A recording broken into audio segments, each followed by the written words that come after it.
Hello again, everyone, and welcome into Ask the AD. I'm Steve Baker, the voice of the Red Hawks. Alongside is the Director of Athletics for Miami University, David Sayler. And before we get into the questions that were sent in by our tweeters and other social media guests, let's talk a little bit about basketball season. It's over now for the Red Hawks, both men and women, and both extremely successful first seasons for our new head coaches. And I think a little bit more than maybe they, but certainly a lot of fans expected. There's no question. And it was funny because I was in San Antonio for the Final Four, and I just a couple times flashed back to where we were a year before when I was at, I didn't go to the Final Four because I was too busy getting things locked up with the coaches that we were going to hire here at Miami. But for what they accomplished in year one and how they both went about it so differently in terms of Jack bringing in a lot of new players, Megan working with kind of current players, and it was just a really positive season from Miami basketball that I couldn't be more excited about. And I think the fans are going to be really excited to see the growth in both programs in the coming years because it was really a lot to build off of. Yeah, we certainly learned how competitive the conference is when you take, particularly on the women's side, two teams going to the NCAA tournament, both winning in the first round, and great representation in all of the tournaments for the men as well. Yeah, the MAC in general, we're going to build off that momentum with some things, I think, at a conference-wide level in terms of scheduling, trying to be more aggressive and do some things. I think now is the time for us to make a difference. I'm a little bit worried about the mid-major NCAA tournament situation that seems to be dwindling. I'm a little concerned with, they tell us RPI is important, and now they're telling us it's not as important. There seems to be kind of a moving target, and I'm a little bit worried about that on a national level, but I'm very confident. I felt the MAC was underseeded across the board in both men and women, and seeing what they accomplished certainly backed that up. So I hope that we'll get a little bit more respect going forward. Very good. Although the weather outside doesn't reflect it, it is spring around here, and baseball is underway, and this baseball team is doing very, very well, just winning another series last weekend on the road at Ball State. That's 4 MAC series, and all 4 we've taken 2 out of 3, which is certainly a lot to build off of. And just the individual performances we're getting, whether it's from pitching one weekend or hitting another, and what Ross Haffey just did this past weekend was just off the charts. I mean, I don't know if anyone did that in Little League, let alone Division I baseball, but he's getting well-deserved awards, and the whole team. I just love their grit and their determination. It's really fun to watch them play. All right, let's move on to our questions from those that have submitted questions on Twitter and Facebook or wherever else. And we'll start with Bruce. Bruce is one of our regulars here on Ask the AD, and a really good question, I think, as not only the Mid-American Conference, but all conferences are kind of involved in this. With the recent announcement of ESPN on their new pay channel, ESPN Plus, will Miami games still be available on the Watch ESPN app for those of us with cable subscriptions like Charter, or will we have to purchase this new product, and if you know at this point? And I hate to do this, especially with Bruce, but I hate to say I don't know. Tune in next time. I do think we're going to get more information coming very soon.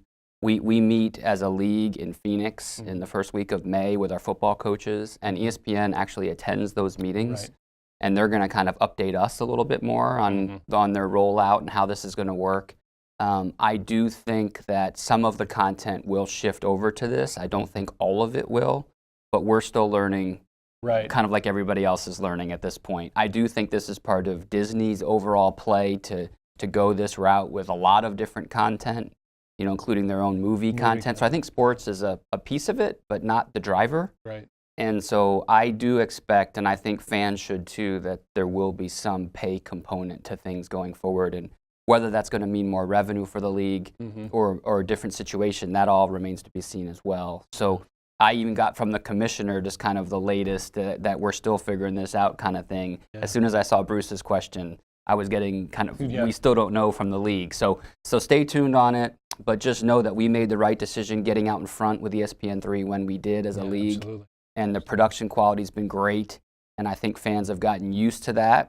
And I knew it was going to be a boom for us in the sense of what ESPN3 brought to Miami and to the MAC, and I think that they view us as valuable partners, and they're going to help take care of our product and make sure that it gets placed the right place. Yeah, I know from a production standpoint, we have a meeting in June in Cleveland with the conference and also with ESPN, so we'll also know a little bit more about that then. Also from Bruce, and relating to the media, I think Miami has done an excellent job engaging social media, but what efforts are being made to ever increase that presence, develop it further, or innovate it even more? Well, and it's actually a timely question too, in the sense that the university just hired somebody new that's going to be in charge of the university marketing, and part of their strategy is to develop a more consistent and coherent social media strategy for the university, and how different roles and different units play into that, so that we're not all retweeting the same thing like 6 different times, or you're getting hit different ways. I think Dave Meyer and his staff, and he's in the room, so I'm not going to give him too much credit, right? But they do a great job with our athletic social media coverage. I feel really good about what we're doing, especially in comparison to other schools in the Mid-American Conference. But I want to be a little bit more broad with the university messaging and how athletics fits into that. And so that's something we're working really hard at and going to be looking at with this new hire. Yeah, very good. New question from a new tweeter, I will say, at Gratis Baby. How do you feel about recruiting a little more closer to Oxford? Lots of talent in the Dayton-Cincinnati area, could bring in a larger fan base. Yeah, this is an interesting question. When I saw it, I laughed because I get so frustrated when teams come in here to play us, and I listen to starting lineups and so-and-so from Cincinnati, so-and-so, and it's just like, they got all these fans in the crowd from their home. Sure. And why isn't that kid here? Like, I get the frustration, and I get people looking at it and wondering, but the more you're in this business and you work with our coaches, the more you realize there's so many more pieces to the puzzle. Like, what's the fit for the family? What's the financial situation in terms of, if it's a partial scholarship, how does that work? Right. What position do they play? Is that what we need? There's just so many different factors that come in, but there is no question trying to get more kids locally impacts us in a positive way. And it's something that we talk to our coaches about, and they get it too. It's just a matter of finding that right fit and that right piece of the puzzle. It's not like we're intentionally not doing that, and we are going to make more of an effort to do it. Yeah, it is. It's a huge puzzle to put together by each of our sports, and I know football's involved in trying to piece that together right now, and getting a lot of acclaim right now for what they've done so far.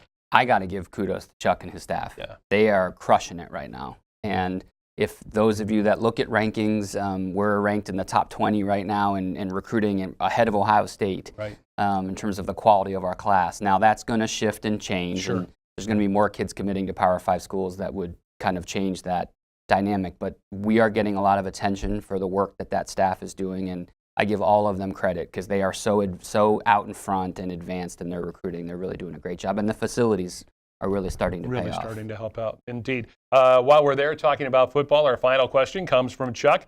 He says, I know TV makes some of these calls, but indications of what time the UC game at Paul Brown Stadium will be, why wasn't that part of our season ticket package? And even if the price would have gone up. And it's interesting because you're in the Cincinnati market now playing that game, and the Reds play at 4 o'clock that day at home. So I think Paul Brown is saying we prefer to kick either noon or 1-ish or like 8 to stay away from the Reds game. Then you think about September, and you don't know about weather and you don't know where the Reds are going to be in the standings and how that really could impact you. So we're gonna have some more discussions in Phoenix. That's where the MAC and ESPN talk about kick times and games they want. So we'll see where that lands. But I think you'll see it potentially either before or after the Reds game, depending on television. And we didn't include it in our season ticket package the same reason Cincinnati didn't, which is we don't want to require people to say you have to do this. Right. And all the revenue gets split 50-50 at the end of the day. So we wanted to keep it very clear about who bought tickets just for that event. Right. Rather than trying to go back and kind of back it out, if you will, and then work on the financials. So this way keeps it a lot cleaner, a lot simpler for both us and UC. And I think we're both promoting it. It's both of us had it in the season ticket package as an option to purchase prepay, just not making it mandatory. All right. Well, that'll do it for this edition. Thank you, sir. No, thank you. Ask the AD with David Sayler. I'm Steve Baker. Thanks for watching.